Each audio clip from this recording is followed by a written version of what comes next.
if you could just start by just taking us back to when you first found out that you had some health issues. Well, actually, with my kidney disease, I knew I had it for over 8 years, because my nephrologist told me that it was slowly declining, and there would be a point where I need a kidney. So I guess I've reached this point, but I've lived, so many years. My friends don't know, my family didn't know, because pretty much I just went about my everyday life, taking care of my son, working, and I didn't really want pity from people. I just wanted to live my life normally as I can.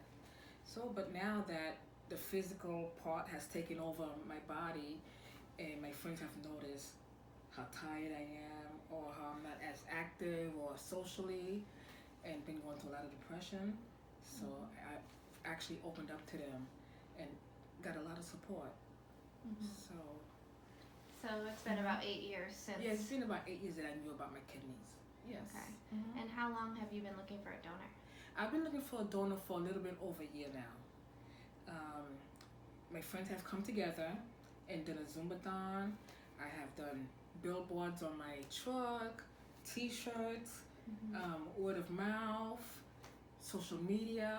I mean, collectively, we all came together, and just anything that we can think of, we did it. So hopefully would be a good platform for somebody out there to see and reach out to me. Right. Can you describe the feeling, like just the unknown? Like there's obviously a donor out there, but it's just the waiting. What's it like? I know the waiting is. I try not to think about it, because if I think about it, it's just gonna bring more stress and depression on me. I used to be on a kidney social media group, but I've read so many negative comments that I'm like, okay, I need to come off. It's just bringing me more down. I have my faith, I have my family, I have my friends, so they're the ones that keep me going, especially him. So you have a really good support system. Oh my gosh, yes. If it wasn't for him, I wouldn't be here. Oh yeah. Definitely. How does that make you feel hearing that? I'm happy. Yeah, I'm happy. I'm happy. My mom said that to me. I love my mom a lot. My mom helped me a lot. My mom like my role model. Oh. Yeah. Thank you. Thank mom. Thank you. I'm happy you said that to me. I love you. Love you too, mom. Yeah. Very sweet. Yeah. Family's everything. Sounds like you have a good group of friends too. Can you just describe what are some of the hardest days? I mean, physically, mentally.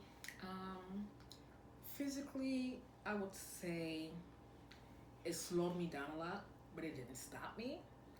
Mentally is the hardest part, because in the daytime, especially for him, I have to have on what I would call a mother's face. Like nothing's wrong. You try to make everything the same as possible, but behind closed doors, that's when I really get a chance to and let everything out. But I don't let him really see that side of me. Not many people see that side of me. So you're really strong. Oh yeah. Oh yeah. Let's see, what type of treatment do you go through now? Like, how is that part of is it daily routine? Is it weekly? Is it? No, 3 times a week I go to dialysis, and I go to my many doctor's appointment. Not only my regular doctor's appointment, but my transplant appointments, and that's all the way out in Boston. Like I said, if it wasn't for my friends just picking up the slack and being there as my support, oh, does Marcus need anything? Do you need anything? Sometimes they'll be the one driving me to Boston, or they'll stay home, and take care of my house. So in that department, I have no complaints. I have no complaints about that. Yeah, but every day is a different struggle. Yeah. How are you feeling right now? Right now, I'm actually feeling good. I don't know if it's nervous because you're here, but I'm actually feeling good and hopeful that somebody out there would see this and help us. Can you talk just a little bit about the donor, like the process, like what a good candidate is, what would be the step if they saw? Okay, well, the first step is to actually be the same blood type. It's either O. O can be a donor to anyone, but I am an A positive, so it would have to be somebody with an A positive or A negative blood type. And then from there, if they are really interested, I would give them the website to where they would log in and, work with the transplant team. And from there, really, after I give them my information, it's all between them and the transplant team.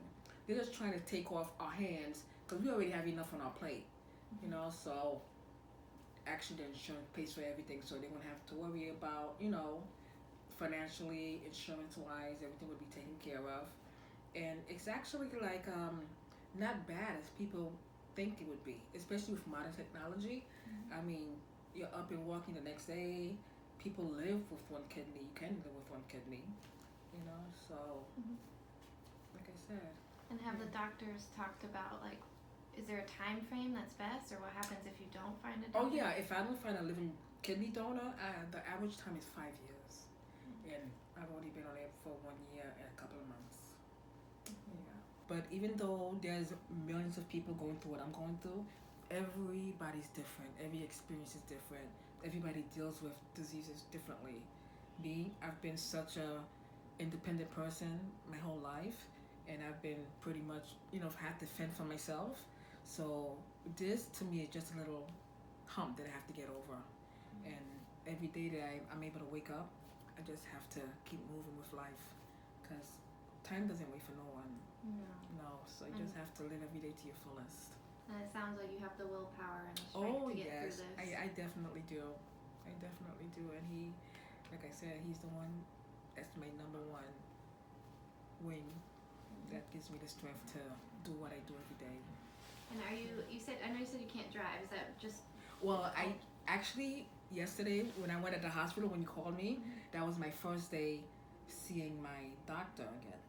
So he gave me the green light. Everything is good. I'm able to drive.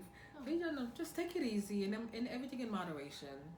So I'm happy about that. Are you able to work still, or? I'm able to work with, with my limitations, but with so many medical appointments, and I'm having to drive back and forth to Boston, I don't think any boss out there is gonna give me at least 3 or 4 days off a week, and I don't think I'd live off of 2 days of work. Right. Yeah. So. What's it like? If you can just picture getting a call from somebody, what would you? I've always dreamt about that day I get that phone call. My bag's already packed, because that's one thing they tell you, is to have your bag packed like you're ready to have a baby, because that time could come any day, any time, any hour, 2, 3, 4 o'clock in the morning.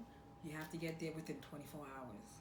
So, I mean, every time my phone rings and I see an unknown number, I'm hoping and praying that it's the hospital saying, okay, we got one, come down.